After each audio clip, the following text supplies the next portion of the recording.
Lectura del académico Francisco Barbosa, El fracaso de la diplomacia en el caso de San Andrés, el olvido de nuestra historia. Tiene la palabra el académico Barbosa Delgado. Muchísimas gracias, señor presidente y junta directiva. Muchísimas gracias a todos los miembros aquí presentes. El objetivo de esta conferencia o de esta charla que voy a ofrecer el día de hoy tiene que ver con el caso de San Andrés y Providencia. Y antes de arrancar o de comenzar, quisiera poner un poco en sintonía lo que ocurrió, digamos, en este caso, y es que a final del año pasado pues se presentó el caso o la sentencia de la Corte Internacional de Justicia, y obviamente pues el debate fue lánguido en el país durante unos días. Posteriormente se reemplazó por otros hechos y no hubo una reflexión desde el punto de vista de la historia ni de las omisiones que se presentaron en la defensa colombiana frente a este asunto. El objetivo entonces de la conferencia de hoy es plantear cómo o demostrar cómo la defensa del Estado colombiano en el caso contra Nicaragua desconoció el alcance del principio del iuti possedeti iuris, de actos y de hechos que se derivaban de la historia nacional sobre la soberanía de esos territorios, al no invocarlos como tales, y en segundo término mostrar cómo se presentó la acción diplomática, cómo esa acción diplomática desconoció conceptos como democracia y derechos humanos desarrollados por la jurisprudencia extensa del derecho internacional público y del derecho internacional de los derechos humanos. Para efectos de la conferencia, haré, como es habitual un poco en las conferencias que he hecho, dos partes, una mostrando las omisiones del Estado en torno a uti possedeti iuri y ejercicio histórico de soberanía, y en segundo término se abordará la forma inadecuada en el tratamiento del litigio en la noción de democracia y de derechos humanos que evidentemente no se encontraban en el ius petendi o en el derecho rogado que el Estado colombiano planteó en su defensa. Desde el punto de vista, antes de darle inicio a estas dos partes, quisiera simplemente hacer unas precisiones sobre el conflicto limítrofe, diciendo evidentemente que existen unos títulos colombianos que fueron inobjetables desde el punto de vista, o eran inobjetables desde el punto de vista de la doctrina especializada que escribió durante muchos años, durante casi 40 años sobre estos asuntos, sin advertir las debilidades que tenía la misma argumentación que se planteaban. Obviamente estas normas, entre ellas la Real Orden de 1803, fue uno de los títulos base que Colombia sostuvo para poder advertir sobre la soberanía de San Andrés y Providencia. Posteriormente se planteó se tenía la Orden Real de 1805, y quiero que tengan, digamos, y que vean un poco esta lista de normas que voy a dar, porque básicamente muchas de ellas no fueron ni siquiera invocadas dentro del alegato de Colombia en el caso concreto. El caso del famoso Tratado de 1825 de la Unión y Liga y Confederación Perpetua de Colombia y Centroamérica, en donde se estableció básicamente que Nicaragua, o la República Centroamericana, porque en ese momento Nicaragua no existía como Estado nacional, reconocía el uti possedeti iuris de Colombia que se determinó desde 1810. Posteriormente se establece el famoso Tratado Esguerra-Bárcenas en 1928, en el cual básicamente Colombia cede territorios que históricamente le habían correspondido, y queda, entre comillas, saldada la situación de San Andrés y Providencia y los Cayos, dándoles una soberanía o reconociéndoles una soberanía por virtud de este acto, de este tratado, y posteriormente del acta de canje de 1930.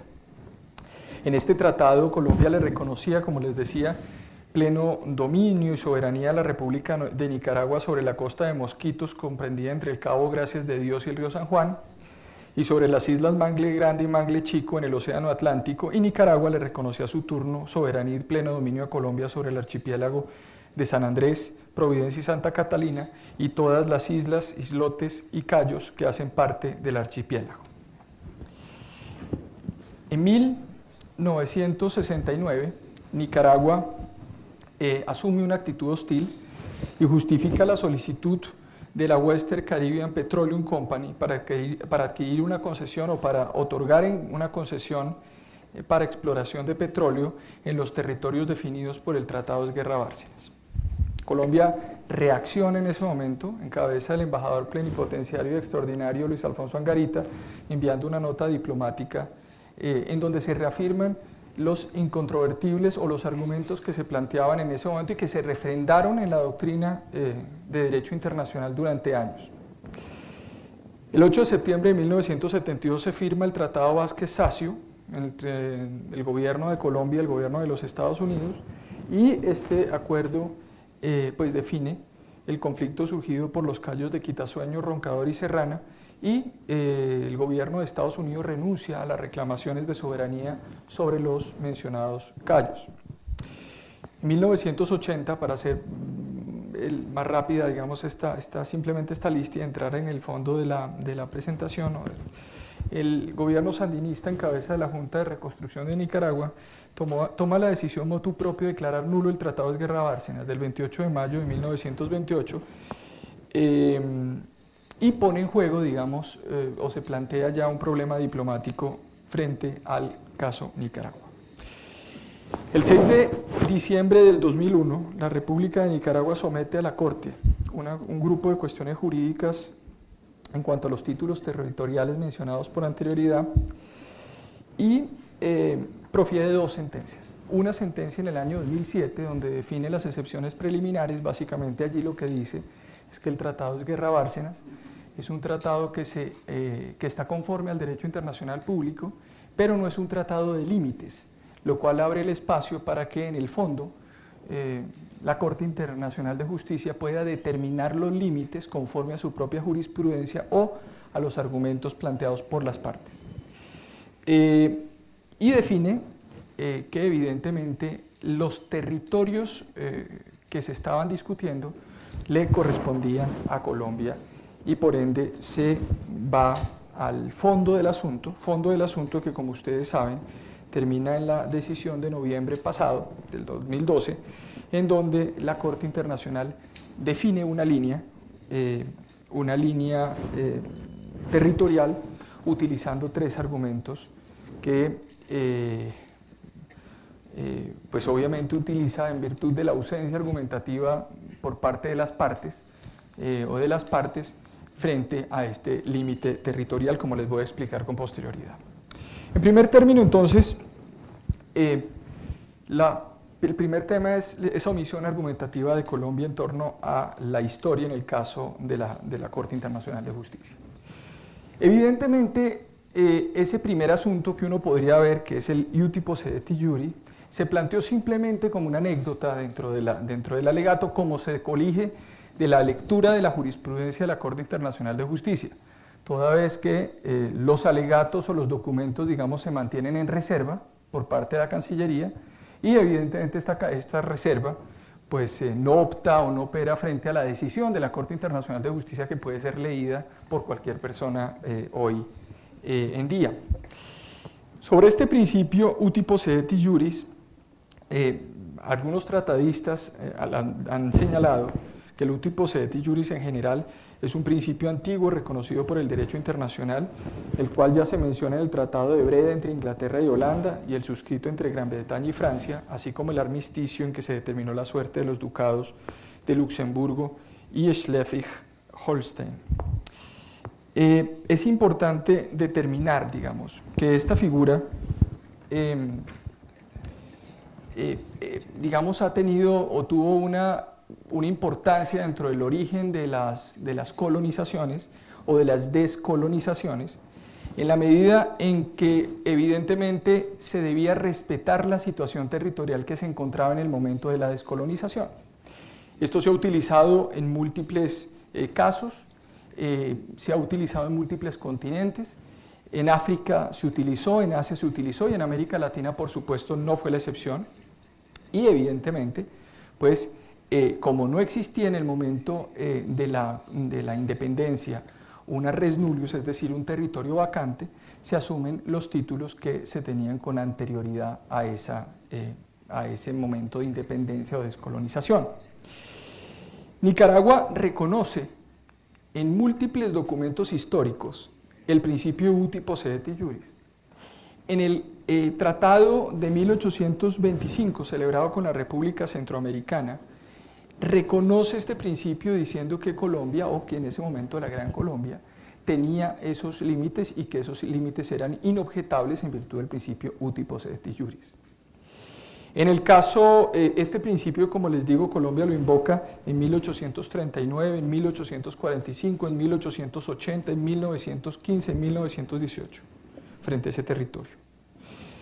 La misma Corte Internacional de Justicia lo había reconocido en el caso Malí-Burkina Faso en 1986, diciendo el uti possidetis iuris es un principio general que está lógicamente relacionado con el fenómeno de la obtención de la independencia donde quiera que ocurra. Su objetivo evidente es el de evitar que la independencia y la estabilidad de los nuevos estados esté en peligro por luchas fratricidas provocadas por el cambio de fronteras tras la retirada de la potencia administradora.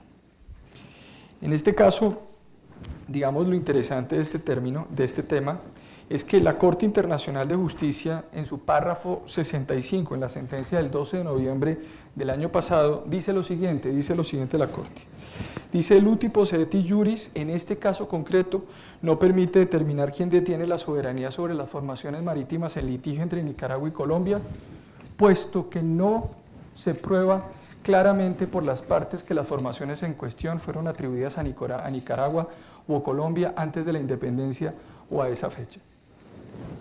Uno podría pensar que evidentemente, y según los razonamientos de la misma Corte, lo que ocurrió en este caso es que básicamente se invocaron las reales cédulas de 1803,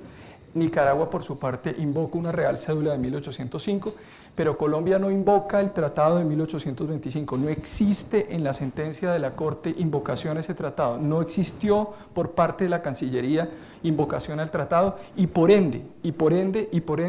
el uti possidetis iuris no fue mirado ni fue avalado por la Corte Internacional de Justicia. Y es importante decir algo, no solamente probatoriamente se podía probar la existencia de este uti possidetis iuris con el acta de 1803, sino al mismo tiempo podía utilizarse todos los reconocimientos que había hecho la República Centroamericana y Nicaragua durante todo el siglo XIX de ese principio para probar la existencia de esta soberanía sobre aguas territoriales o sobre las aguas territoriales en discusión, que era el tratado, como les digo, o la utilización de este tratado. Ahora, en segundo término, el ejercicio histórico de la soberanía. Ese es un tema que a mi juicio es bien interesante y creo que hay una reflexión desde la historia sobre este punto. Y es que evidentemente la historia no puede ser simplemente un cúmulo de argumentos o de una lista de hechos que simplemente se muestren como los antecedentes del caso en litigio, sino evidentemente debe utilizarse la historia como una manera de demostrar ese ejercicio histórico de soberanía. Evidentemente, en la multiplicidad de temas que se podrían encontrar dentro de esto, se encuentran no solamente las reales órdenes de 1803, que remiten a órdenes o a reales cédulas o actos regios de la corona española de 1535, 1537, 1538, 1563, recopilación de Indias en las leyes cuarto, título 15, libro segundo, la prohibición real de 1541, las cédulas de 1577, 1722, 1739, repetidas en forma masiva por las notas diplomáticas colombianas en 1836, 37, 1839, 1845, 1915 y 1918. No solamente existía el Tratado Gual-Molina de 1825 firmado entre la República Centroamericana y la Gran Colombia. No solamente existían circulares, por ejemplo, les traigo una circular emanada del despacho de de la Secretaría de Relaciones Exteriores de la Nueva Granada, Joaquín Acosta, el 20 de enero de 1845 dice lo siguiente, comillas: bastante tiempo antes de que se verificase la emancipación de la Nueva Granada, se habían demarcado y definido perfectamente sus límites. Estos se extienden en la costa atlántica de las provincias de Panamá y Veragua hasta el Cabo de Gracias de Dios, inclusive y comprenden las islas de San Andrés, Mangle y otras adyacentes. Mangle, es decir, estamos hablando de lo que en 1928 Colombia termina cediéndole a Nicaragua, porque el Tratado de Guerra Bárcena es un tratado en el fondo de cesión de territorio. Es verdad que el pedazo de costa que media entre el Cabo de Gracias a Dios y hacia el río Chagres perteneció un tiempo a la Capitanía General de Guatemala, pero todo el territorio se agregó definitivamente a la Nueva Granada por Real Orden del 30 de noviembre de 1803, cuya disposición independientes ya las partes interesadas quedó confirmada por el artículo 7º del tratado celebrado entre la República de Colombia y las Provincias Unidas de Centroamérica, antes Capitanía General de Guatemala. Continúa la nota diciendo: posteriormente disuelta la República de la Gran Colombia, la Nueva Granada ha declarado en su ley fundamental, en su constitución política y en la reforma de esta promulgada respectivamente en 17 de noviembre de 1831, 1 de marzo de 1832 y 20 de abril de 1843, que reconoce los límites, los que en 1810 dividían su territorio de la Capitanía General de Venezuela y Guatemala y de las posesiones portuguesas de Brasil. Así en 1852 de nuevo hay hay una pluralidad, digamos, en la parte cuando han publicado la contribución van a ver la cantidad de notas que existieron en la época. Yo hice un trabajo sistemático de buscar las diferentes notas o actos que se presentaron en la época. En 1880, por ejemplo, Luis Carlos Rico, secretario de Relaciones Exteriores de nuestro país, envió una nota diplomática a Costa Rica sustentando nuestros derechos sobre la costa de Mosquitos, vuelvo y repito, la que entregamos y cedimos en 1928, diciendo: en virtud del Uti Possidetis Juris de 1810 y con el fundamento sólido de documentos auténticos e irrefutables, los límites de Colombia se extienden por ese lado hasta el Cabo, gracias a Dios, comprendiendo toda la costa de Mosquitos.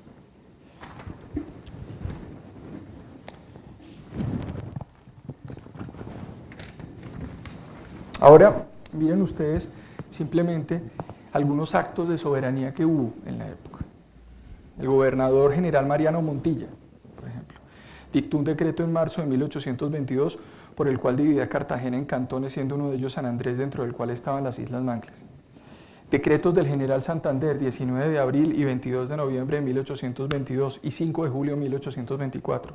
para mantener la soberanía de las costas Mosquitos y mantener su comercio y civilización. Ley del 7 de junio de 1833, artículo primero, el territorio de Cartagena se dividirá en San Andrés, Providencia, Santa Catalina y Los Mangles. Rafael Núñez, siendo gobernador de la provincia, dictó un decreto en 1854 por el cual prohibía la extracción de guano en Providencia. En septiembre de 1871, el prefecto de San Andrés y Providencia expide una resolución por medio de la cual prohíbe la recolección de guano sobre Albuquerque, Roncador y Quitasueño. En abril de 1871, el Congreso colombiano adopta una ley autorizando al Poder Ejecutivo a otorgar permisos para la recolección de guano y de coco en Albuquerque, Roncador, Quitasueño. En 1871 se realizan contratos de concesión sobre la plantación de matas o de cocos en Albuquerque. En 1892, Ministerio de Finanzas o Secretaría de Finanzas de Colombia determina la compra de un barco para ser puesto a disposición del prefecto de Providencia para que pueda ir a Roncador y Quitasueño y poder fin a la explotación del guano. 1893, el gobernador del departamento de Bolívar otorga permisos de explotación de guano y de fosfatos en Serrana. 1914 y luego en 1924, el gobernador de Islas Caimán publica un aviso informando a los barcos de pesca que debido a la inexistencia de permisos de concesión otorgados por el Estado colombiano, no es posible la recolección de guano, la pesca de tortugas y la extracción de fosfatos dentro de toda la zona de San Andrés y Providencia. En 1925 el intendente de San Andrés ordena que un barco con agentes de la administración se envíe a Quitasueño para interceptar 2 barcos británicos que pescaban ilícitamente tortugas. Del mismo modo, en el año 1968, las autoridades colombianas inmovilizaron un barco de pabellón norteamericano que pescaba en los alrededores de Quitasueño. Ahora bien, imagínense que frente a todo este acervo histórico, que es inmenso, porque además hay una pluralidad de actos soberanos frente a estos territorios, que no solamente están los actos soberanos de los territorios de las islas, sino al mismo tiempo hay actos que implican concesiones de pesca en la zona. La Corte Internacional de Justicia, Colombia simplemente invoca algunos de estos documentos y los invoca desde el punto de vista de antecedentes de ejercicio soberano en las islas, pero no les dijo ejercicio soberano en toda la zona, porque no solamente son las islas, son el mar. Y dice la Corte Internacional de Justicia, párrafo 84 de la decisión: está establecido que durante numerosas décadas Colombia ha actuado de manera constante y coherente a título soberano solamente frente a las formaciones marítimas en causa. Colombia ejerce públicamente una autoridad soberana y ningún elemento demuestra que Nicaragua hizo alguna oposición. Nunca en la historia que he relatado, Nicaragua ejerció un solo acto de soberanía sobre esas aguas. Ahora bien, Colombia, esta postura de la Corte demuestra que en el ius petendi o en el derecho, en la petición o en cualquier momento aclaratorio del pleito, porque es importante decir una cosa también desde el punto de vista de la cantidad de informaciones que se han tenido alrededor de este tema, donde unos gobiernos se acusan a otros de no apoyar el caso. En fin, el caso estuvo abierto hasta el 2012. No existe norma que impida en la Corte Internacional, en el reglamento de la Corte ni en el estatuto, que se hubiese podido presentar cualquier tipo de alegato durante el pleito y antes de la decisión de la Corte Internacional de Justicia. Es decir, no es que se cerró durante un gobierno y al otro no puedas, el caso estuvo completamente abierto y la Corte tenía la obligación de, por lo menos, recibir los documentos que consideraba necesarios para justificar esto. Ahora bien, Colombia debió demostrar o plantear en su argumento que esos títulos y el ejercicio de esa soberanía reconocida por la Corte debía ser tenida en cuenta frente a los espacios marítimos afectados. No es lógico que se reconozcan nuestros títulos frente a formaciones marítimas en litigio, pero no se involucre las zonas marítimas. La defensa colombiana debió poner énfasis en este punto, porque de la multiplicidad de actos se colige control marítimo. Había, claro, un control marítimo y debió informarse y debió decírsele a la Corte Internacional de Justicia sobre todo el control marítimo que se estaba ejerciendo. Este elemento hubiera podido tenerse en cuenta por parte de la Corte Internacional de Justicia en el momento de fijar el límite, teniendo en cuenta esta circunstancia excepcional. Incluso yendo más allá, podría haberse utilizado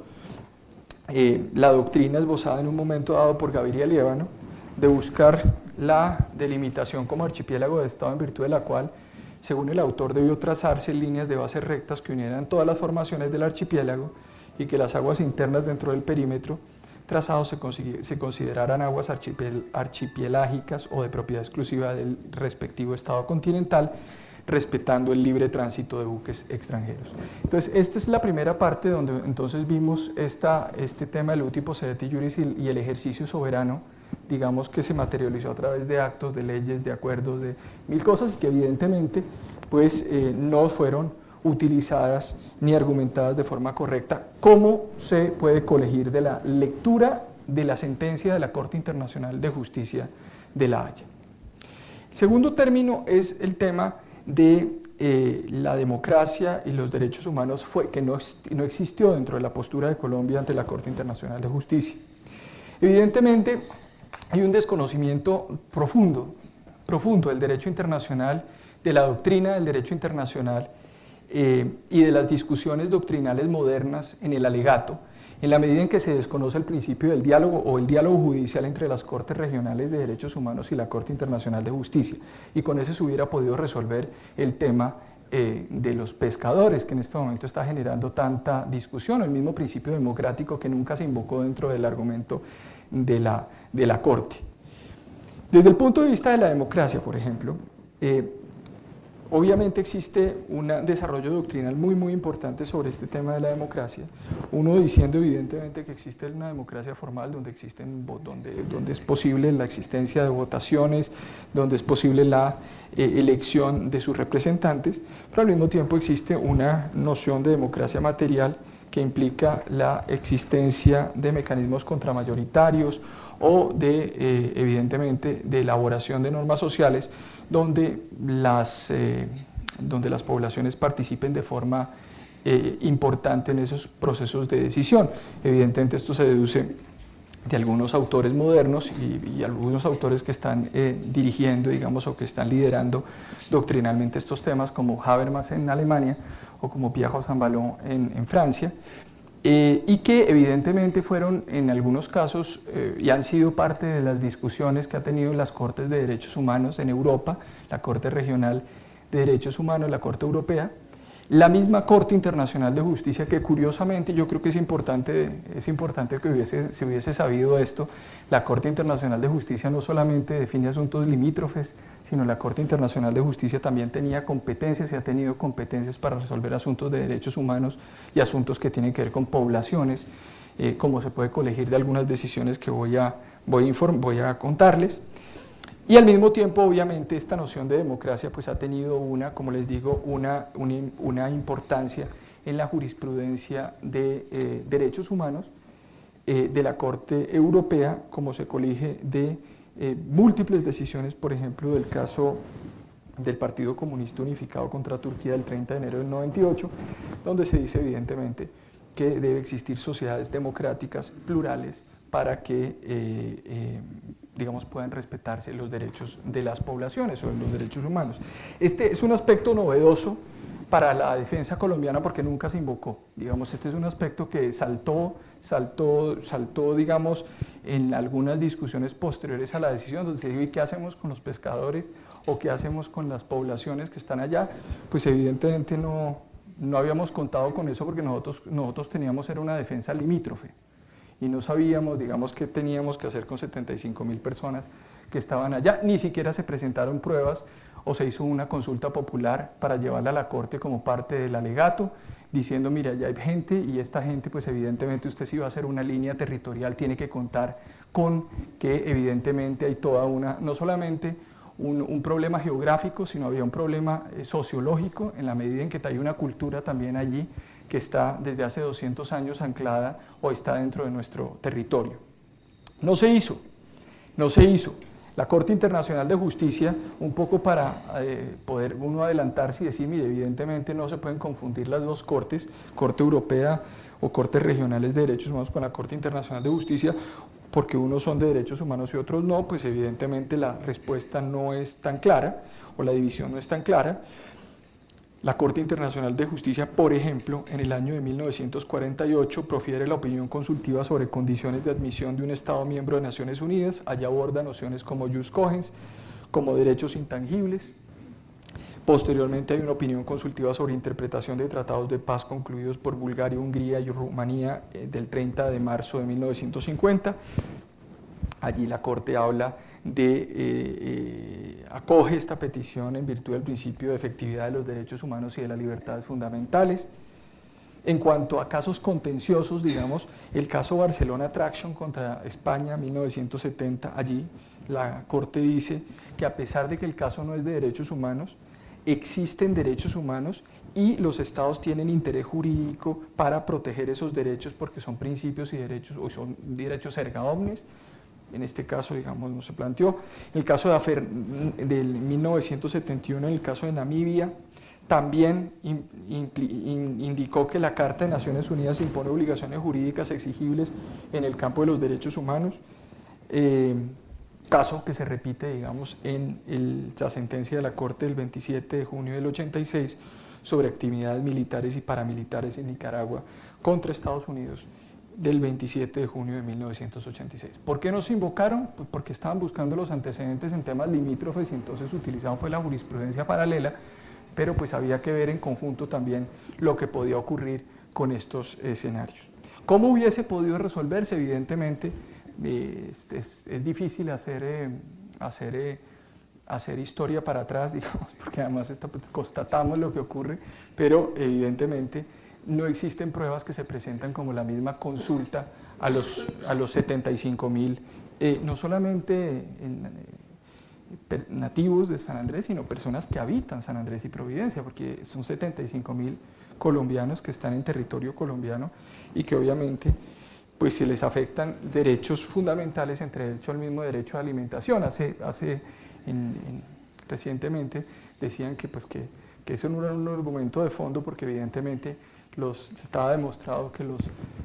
los sanandresanos no comían mucho pescado, así lo dijo alguien en la Cancillería, y pues evidentemente pues ese no es de nuevo otra visión absolutamente clara del centralismo en el que hemos estado involucrados. Desde el punto de vista de la democracia, ya desde el punto de vista regional, que es un argumento que tampoco se presenta,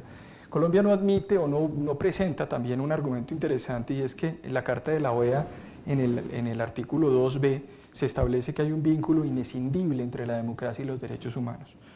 Allí se establece, ha habido desarrollos de la misma asamblea de la OEA sobre el tema, y en la misma conferencia de 1954 en Caracas, se utiliza de nuevo la expresión democracia y derechos humanos. Así recurrentemente en el Pacto de Bogotá se plantea en la resolución 1080 del 91, que la verán publicado, digamos, todo esto con la mayor precisión, pero simplemente para decirles que estos argumentos no fueron invocados por parte del Estado colombiano en su defensa, como se colige de los párrafos 221 y 223 de la sentencia de la Corte Internacional de Justicia.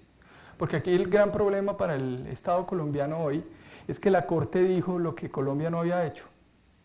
Entonces evidentemente queda uno en una circunstancia, o queda el Estado en una circunstancia difícil, porque evidentemente si uno tiene un juez, que el juez dice es que usted, pues yo no le puedo dar esto porque usted nunca lo invocó, usted nunca me dijo, entonces la situación es mucho más compleja desde el punto de vista del análisis de este caso. En el párrafo 221 dice la Corte que Colombia invoca su soberanía sobre las aguas en la zona situada al este del meridiano 82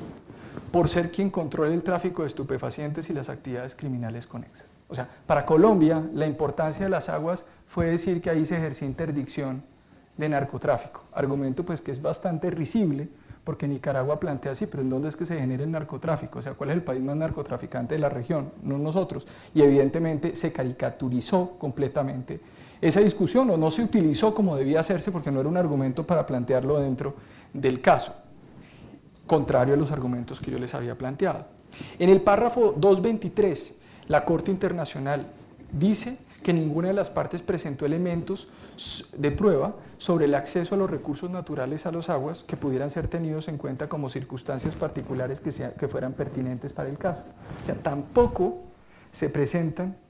estos argumentos, pues argumentos obviamente que yo les estoy planteando anteriormente que no se involucraron, y evidentemente la Corte pues lo que hace es, ante la ausencia de todos estos elementos, pues tomar una determinación geográfica de hacer una aplicación de un estándar que había tenido la jurisprudencia de la Corte Internacional de Justicia desde una decisión de 1969.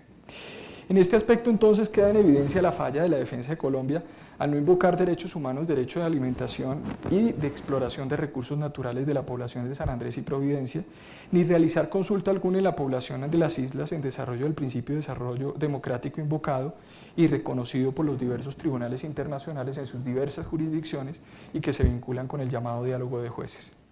Debe recordarse que existe una población en las islas de 73.520 personas y debe llevarse el caso no solamente en el marco de una típica disputa territorial, sino de una controversia que involucraba población y, por supuesto, los derechos humanos de la misma. Para concluir, entonces, la ausencia argumentativa de Colombia en el asunto territorial que se ventiló en La Haya por parte de la Corte tuvo consecuencias en el caso concreto, permitiéndole al tribunal definir un caso limítrofe sin tener en cuenta la historia, el principio del iuti possidetis juris, el ejercicio de la soberanía y los conceptos de derechos humanos y de democracia. La ausencia de mirada histórica llevó a que el Tribunal Internacional tomara una decisión que contrariaba los elementos no planteados o planteados de forma errada por la defensa. La miopía centralista con que se manejó este asunto plantea serias reservas en torno a la noción de Estado-Nación que existe en Colombia y la manera de pensar el país sin reconocer su diferencia y su multiplicidad territorial. El paso a seguir, entonces, es la utilización de los recursos existentes ante la decisión, declarar a San Andrés como archipiélago oceánico, oceánico o Estado, como se ha reiterado en algunas oportunidades, y proceder a establecer acercamientos diplomáticos con Nicaragua para buscar pactos pesqueros y posibles concesiones. En este punto, en el tema de las concesiones, que es uno de los temas interesantes acá, debe tenerse presente que la preocupación de Colombia frente a Nicaragua no podrá girar en torno a la concesión de recursos naturales como tal, o la participación de esos recursos naturales, en la medida en que la Corte Internacional de Justicia, a través de un pacta sunt servanda, digamos, o a través de la decisión definió el tema, sino buscando que se mantenga la protección de reserva de biosfera Sea Flower declarada por la UNESCO en el 2000 como un territorio, digamos, para protegerlo de concesiones de exploración de recursos naturales. Recuerden además que esa es una zona de 62.000 kilómetros cuadrados de mar territorial. No se sabe a ciencia cierta cuál ha sido la pérdida que se tuvo, pero evidentemente pues ese es un tema que tendrá que establecerse. Para terminar entonces, simplemente, lo que hizo la Corte Internacional de Justicia fue básicamente, al no existir, como dice la Corte, circunstancias excepcionales o effectivities, estableció simple y llanamente que debía haber una línea media que trazó,